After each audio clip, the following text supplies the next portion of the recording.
to your resume. I'm so hyped right now. Anything's possible. Anything's possible! Welcome to J.A-B-BALLIN. Today we're going to analyze and preview the Western Conference Finals between Oklahoma City Thunder and the San Antonio Spurs. But before we do, I need to get into this video. Yeah, I feel like you're supposed to build championship habits or playoff habits in the regular season. Yeah, great question. I think so, yeah. Just a follow-up to that, do you not feel like you'd have? Do I feel like what? That you have built the habits during the regular season? No, we didn't build the habits during the regular season, no. This clip is about Ant-Man saying that the team didn't build championship habits throughout the season. No, we didn't build the habits during the regular season, no. Now, deeper than that, what is he really saying? He's saying that the coaches or the coach did not prepare our team for the playoffs because our habits weren't where they should be. This is very interesting coming from a star player. And what does that mean? The coach is not ready. And it's unusual for a star player to come out and say something like that in the media. He didn't just throw his coach under the bus, he ran all over him. Anthony certainly wasn't 100%, and it was a credit to him just to be out there and playing the way that he did.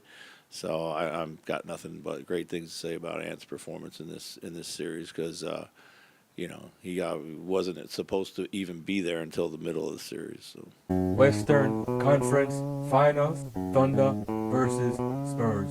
Arguably the best player in the world versus arguably the best player in the world. Shai Gilgeous-Alexander versus Victor Wembanyama. Number 1 seed in the Western Conference versus number 2 seed in the Western Conference. Let's take a look at a few regular season rankings. We're looking at offensive efficiency. The Thunder were 7th, 118.9. The Spurs were 119.6, good for 4th in the NBA. One should take these numbers with a grain of salt, knowing that it is the regular season, but at the same time, teams develop a level of consistency.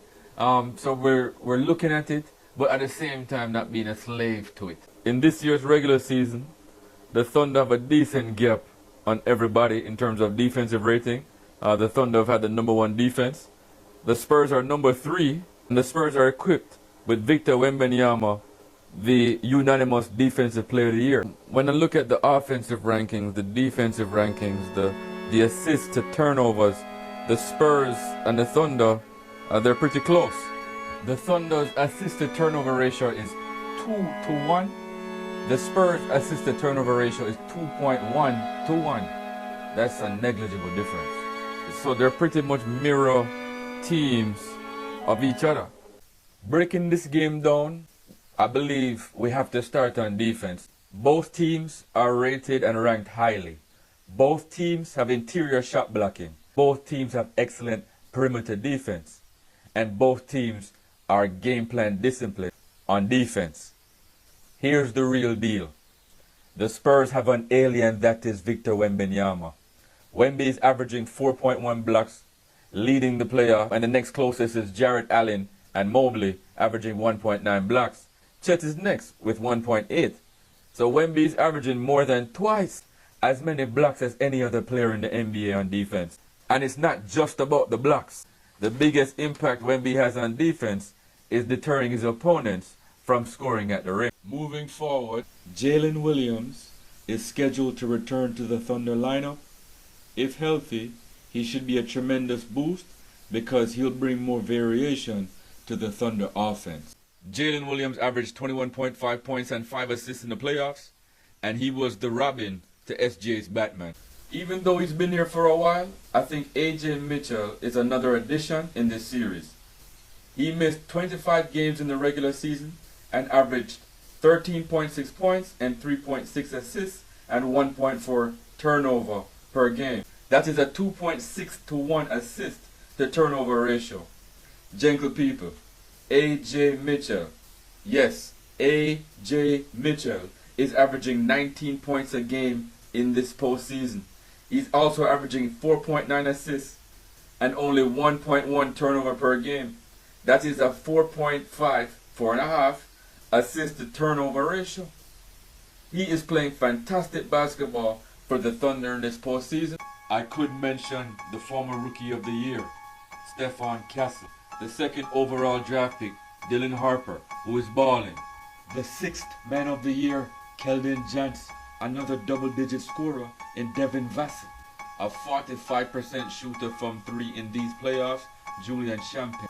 The Thunder still have the back-to-back MVP, SGA, and they have others. Caruso, an excellent 3-and-D player.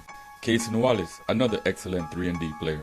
Harkenstein, an excellent role player big for the Thunder. A first-team all-defense defender, Lou Dort. All-star scorer, shot blocker, Chet Holmgren.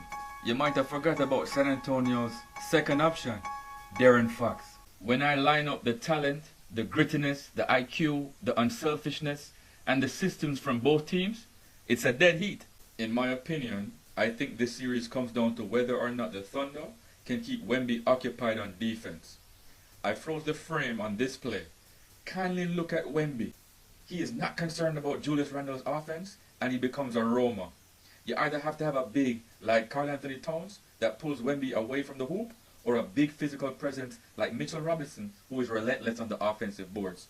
If Wemby is unoccupied, it's going to be a tough series for the Thunder. Still to be happy about. You're up 2-0.